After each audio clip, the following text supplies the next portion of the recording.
Les gars, l'Euro se conclut de la meilleure des manières, je pense, avec l'idéologie que le football a gagné ce soir. La meilleure équipe sur le terrain déjà a gagné, la meilleure équipe du tournoi a gagné. C'était pas tout le temps le cas. Là, ça a été le cas grâce à la victoire de l'Espagne 2-1 face à l'Angleterre. Une Angleterre qui, je pense, est un petit peu déçue déjà de l'Euro global qu'ils ont fait à part la demi-finale contre les Pays-Bas où ils ont assez bien joué.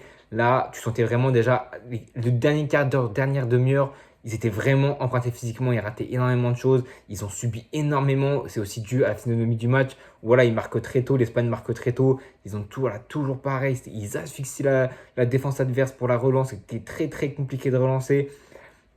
Côté anglais, d'ailleurs, côté anglais, il n'y avait qu'un changement, c'était Luke Shaw côté gauche qui remplaçait Trippier pour essayer de contenir la Yamal. Et ça a très très bien marché, franchement. Première mi-temps, Williams et Yamal étaient pas inexistants, mais en tout cas, avec ballon dans la provocation, ils étaient inexistants parce que ce soit si tu arrives à passer Walker, il y avait Stones qui était en backup. Si tu passais Luke Shaw, voilà, avec Gay en backup, etc. Donc, ouais, ils ont été assez diminués offensivement. Et la première mi-temps était vraiment timorée des deux équipes. Ça a du mal à se lancer. Offensivement, il n'y avait pas beaucoup d'actions. Le premier tir cadré doit arriver, je crois, à 39e minute, même pas. Et c'est un tir de l'Angleterre et c'est très mal arrêté par Unai Simon.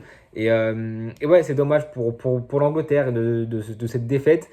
Mais c'est logique quand tu vois le bagage que l'Espagne a su imposer, le rythme qu'ils ont su imposer tout le long de la compétition, aussi bien physique, mental, tactique. Non, franchement, l'Espagne, c'est très, très, très, très fort. Et ils remportent cet euro et c'est mérité pour eux avec une victoire 2-1. Déjà, le premier but, franchement, c'est quoi? C'est déviation de Carvajal. C'est une action très, très collective, hein. C'est rentrer des vestiaires en deuxième mi-temps. Voilà, l'Angleterre était encore un petit peu la tête dans les vestiaires, un petit peu fatiguée. Tu sentais que c'était compliqué. Ils ont quand même joué beaucoup de prolongations. Les Espagnols aussi, mais les Anglais, je sais pas, qui se donnaient beaucoup quand même avec et sans ballon. Et tu le sentais qu'ils étaient vraiment empruntés physiquement malgré la réduction du score. Là, le premier but, je crois que c'est Carvajal qui dévie la balle. Ça va sur un beau contre mené par Lamine Yamal.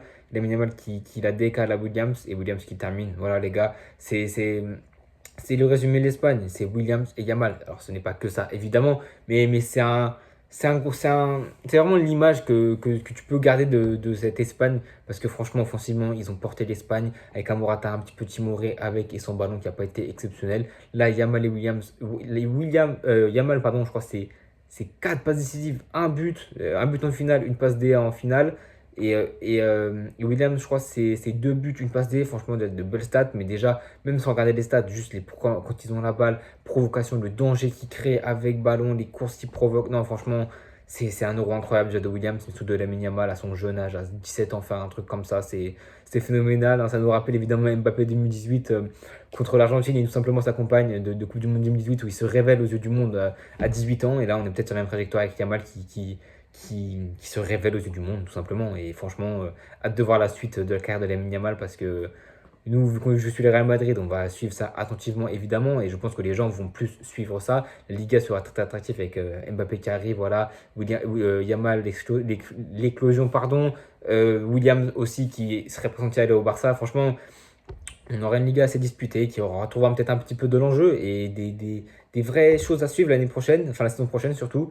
Mais franchement, quand tu vois à la fin, là, elle était magnifique cette scène. Carvajal qui pleure, qui a le brassard de capitaine, qui remporte l'Euro avec son nation en tant que capitaine, même si c'était de substitution, parce que je crois que t'es pas lui le capitaine en titre, etc.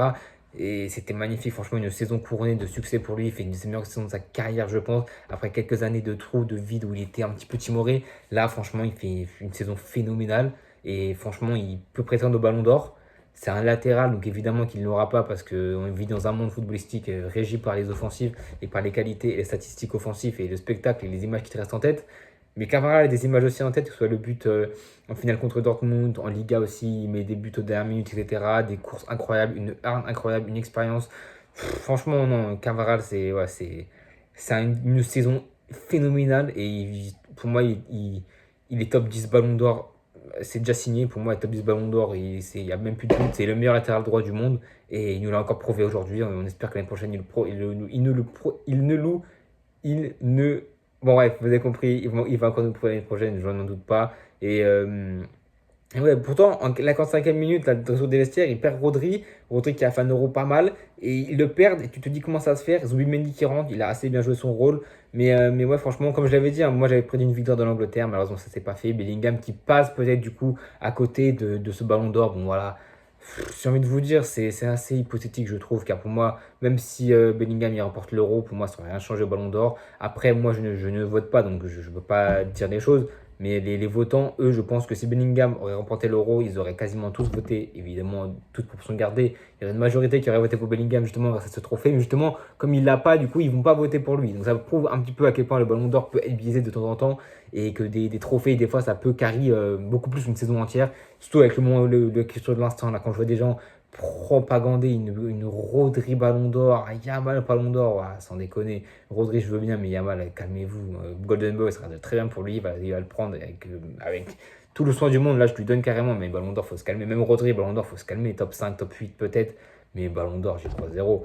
En tout cas, l'Espagne remporte le quatrième Euro de suite. Et quand tu vois, franchement, dans l'Espagne, en vrai, je suis content pour eux, même s'ils nous ont éliminés. Mais j'étais pour l'Angleterre, hein. Moi, je vous le dis, j'étais pour l'Angleterre, même si voilà, les Anglais, je sais pas ce que les gens ils ont contre les Anglais, mais moi, j'étais pour Bellingham, évidemment. Mais football ou pas football, je m'en fous complètement que c'est la plus belle équipe qui gagne. Là, c'est très bien pour l'Espagne et je suis très très content pour Carvajal, pour Nacho et pour Rossellou. Et pour Fabien Ruiz aussi, parce qu'il a été beaucoup craché, à juste titre avec le PSG, beaucoup critiqué, mais au final, il fait un euro sensationnel. Il va peut-être être dans mon 11 de l'euro que je sortirai demain. Donc les gars, je vais tourner juste après cette vidéo. Donc n'hésitez pas à activer la cloche et vous abonner pour voir cette vidéo demain. Et le 11 développe aussi dans 3-4 jours, dans 2-3 jours. Mais ouais, franchement, Fabien Ruiz, l'euro de la révélation. Maintenant, c'est intéressant avec la Liga. On verra s'il arrive à garder ce cap avec le PSG. J'espère pour lui, même si là, il sera pas autoré avec des Rodri, des Pedri, des Olmo, etc. Ce même Dani Olmo qui certes n'a pas marqué, mais il a eu des occasions, a fait des tirs. Il met une tête là, défensive sur Marc Guéhi. Il est là. Franchement, l'euro de Olmo, waouh, c'est phénoménal parce que le mec, il n'est pas joué pour être titulaire. Il est titulaire à partir des phases finales où Pedri se blesse contre Kroos. Le mec te lâche 3 buts dans tous les matchs.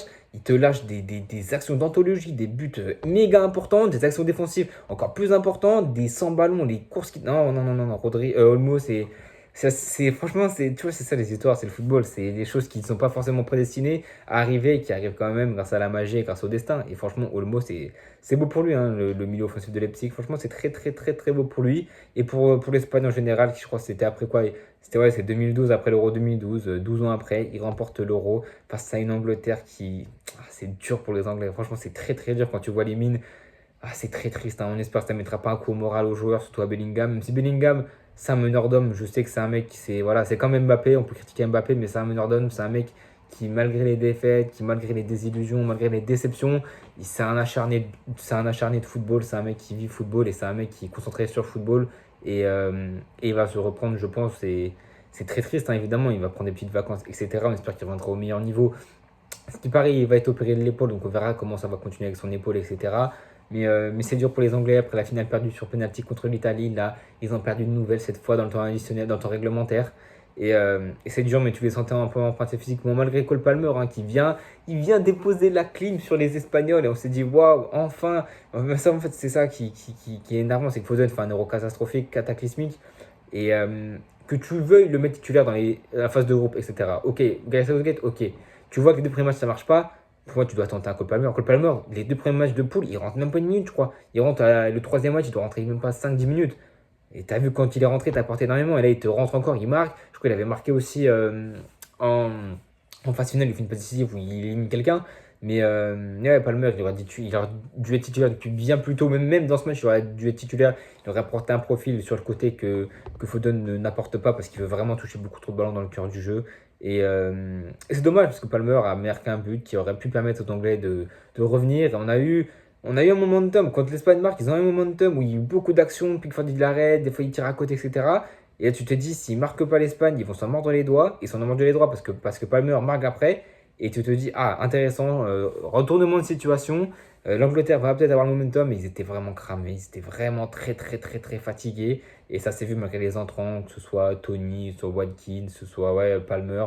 C'était compliqué pour les Anglais et ils perdent logiquement et justement parce qu'en face, ils avaient une trop forte équipe en face qui, avec son ballon, maintenant sait résister, utilise sa verticalité avec merveille, avec deux joueurs sur les côtés qui créent énormément de danger. On les voit, ils sont pas réussis sur la première mi-temps, ils sont bouffés par les deux latéraux anglais et si ça les empêche pas de créer une action de génie juste après, de marquer un but et de délivrer toute l'Espagne. Donc franchement, c'est magnifique pour l'Espagne, c'est dur pour les Anglais, c'est dur pour Bellingham. Mais c'est normal. Pour moi, il y a pas de doute à se faire. En tout cas, les gars, je pense que j'ai tout dit sur cette finale d'Euro qui n'était pas sensationnelle, hein. On n'a pas vibré globalement de cet Euro. On a eu des belles phases de poule, etc. Mais les phases finales ont été vraiment compliquées. On n'a pas eu vraiment du vrai football à part l'Espagne. C'est pour ça que l'Espagne mérite de remporter cette victoire. Et cet Euro, dans la globalité de leur Euro, qui était une des équipes les plus séduisantes à voir. Et bravo à mes amis espagnols. Dommage pour les Anglais, mais c'est mérité pour les Espagnols. En tout cas, les gars, moi, je vais vous laisser là. On se retrouve du coup demain pour le 11 de l'Euro que je vais tourner juste après ça. Et à bientôt tout le monde.